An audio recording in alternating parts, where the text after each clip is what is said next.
Computer.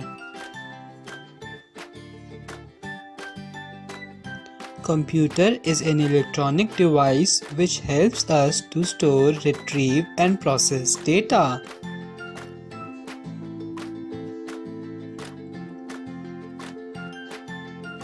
It controls a small arrow which moves on the screen.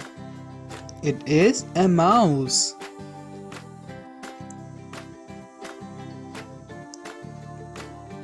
It keeps computer on without electricity for some time. It is UPS.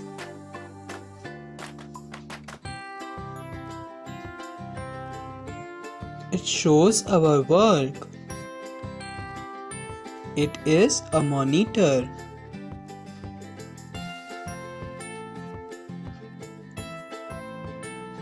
It helps us to type. It is a keyboard.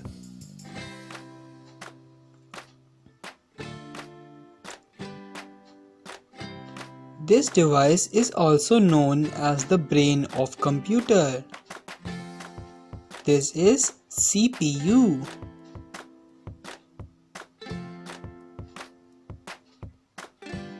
You can hear sound with this.